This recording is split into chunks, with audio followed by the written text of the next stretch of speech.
दमे की प्रॉब्लम है, चेस्ट का इन्फेक्शन है या गले का इन्फेक्शन है, खांसी, रेशा, बलगम या नमूनिया है, डबा है, रात को सांस ठीक नहीं आता,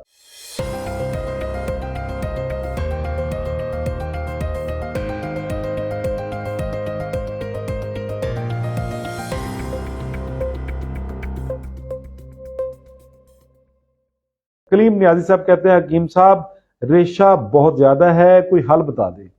प्यारे भाई, अल्लाह आपको तंदुरुस्ती दे। आम सी एक जड़ी बूटी है, वो आपके सामने रख देता हूँ, आजमाइए जरूर, आजमाइश शर्त है। जितने भी दोस्त सुने, और इसका काम क्या है, दमे की प्रॉब्लम है, चेस्ट का इन्फेक्शन है या गले का इन्फेक्शन है, खांसी, रेशा, बलगम या नमूनिया है, डबा है, रात को सांस ठीक नहीं आता, इसके मतलब मैं आपको एक चीज तक, अकेला सिर्फ और सिर्फ उस्तखदूस एक जड़ी बूटी है, आम पंसारियों से सस्ती तरीन मिल जाती है। उस्तखदूस एक ले लें, 10-15 ग्राम ले लें, 2 ग्राम उस्तखदूस, 2 से 3 फूल उसके लेके पानी में 1.5 मग पानी या 2 मग पानी में भिगो दें। जब आधा पानी रह जाए भिगो दें, फिर बॉयल करें। जब आधा पानी रह जाए तो उसको नोश करिए सुबह और शाम।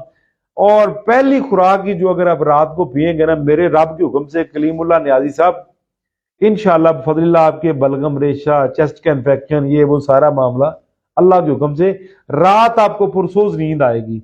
आप बिल्कुल साइड पे ना हो, जाके उस तक दूसरे लीजिए और उसको उसका कावा बना के सुबह शाम में इस्तेमाल करिए। कावे में जो आपने मिकदार डालनी है वो 2 ग्राम से जायल ना हो, फिर खुश्की ज्यादा हो जाएगी।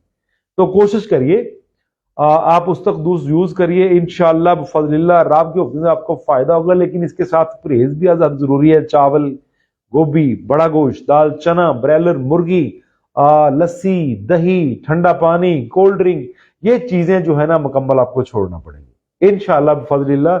5 से 7 दिन कर लीजिए। बड़ी से बड़ी मर्द अगर 20 साल की भी है तो मेरे रब के हुक्म से इंशाअल्लाह बफज़लिल्लाह दफा हो जाएगी इंशाअल्लाह बफज़लिल्लाह।